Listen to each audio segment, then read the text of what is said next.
Un accord s'est donc matérialisé cette semaine entre les 27 États de l'Union européenne et la Grande-Bretagne sur les conditions qui vont régir le départ du Royaume-Uni de l'Union européenne. Alors cet accord était assez prévisible dans la mesure où des contraintes existaient qui limitaient très fortement les options. Quelles sont les conditions du départ? Le Royaume-Uni restera, au-delà d'une période de transition pendant laquelle il se comporte en fait comme un État membre sans plus siéger à la table où les décisions sont prises, au-delà donc de fin décembre 2020, le Royaume-Uni va demeurer pour une période indéterminée dans l'union douanière avec l'Union européenne, et tout cela s'accompagne de contraintes réglementaires, autrement dit en matière de législation sociale, de législation environnementale, de règles fiscales, etc.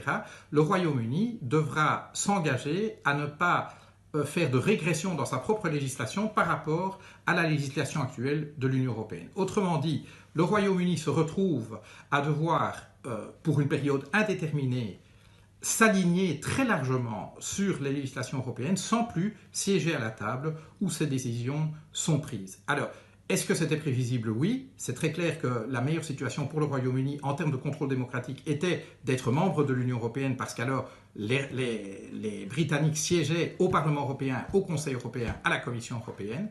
Leur départ, évidemment, les met dans une position beaucoup plus faible face à l'Union européenne que lorsqu'ils en étaient membres, et certains feignent de le découvrir aujourd'hui. Et donc en effet, dans le camp des Brexiters, des gens qui souhaitent le départ du Royaume-Uni, ils se plaignent de cet état de fait, mais cet état de fait était prévisible dans la mesure où le Royaume-Uni est lié par un traité international qu'on appelle les accords du Vendredi Saint, des accords qui ont mis fin à la guerre civile en Irlande du Nord en 1998. Et donc cet accord prévoit qu'il ne peut y avoir de frontière entre l'Irlande du Nord et la République d'Irlande. Autrement dit, l'île doit constituer un espace sans barrières. Et en fait, dès l'instant où le Royaume-Uni sort de l'Union européenne, potentiellement, ces barrières reviennent.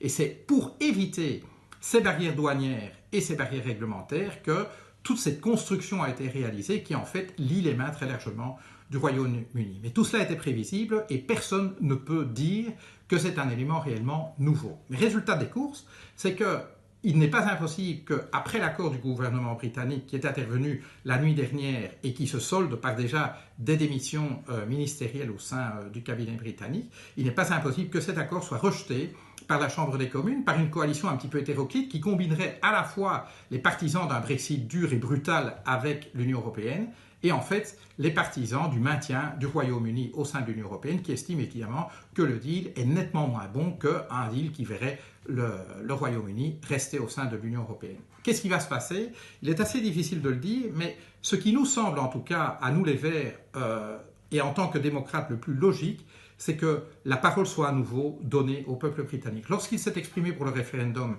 le peuple britannique a pu choisir entre une option connue, c'est-à-dire le maintien au sein de l'Union européenne, et une option très théorique, qui est celle du départ de l'Union européenne. Aujourd'hui, cette option théorique a été concrétisée. On sait ce que cela veut dire pour le Royaume-Uni de quitter l'Union européenne, tenant compte des contraintes de l'accord du Vendredi Saint.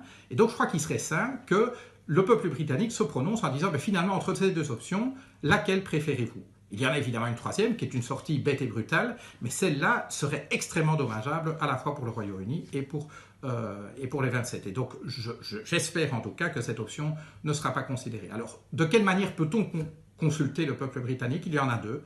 Ce sont des élections générales qui pourraient être convoquées suite au rejet de l'accord par la Chambre des communes ou la convocation d'un nouveau référendum, et cette fois-ci sur les bases de l'accord qui a été conclu entre l'Union européenne et le Royaume-Uni. Laquelle de ces deux options se matérialisera, nous ne le savons pas, ce sera peut-être encore une autre, mais les jours qui viennent seront en tout cas riches en rebondissements sur le front du Brexit.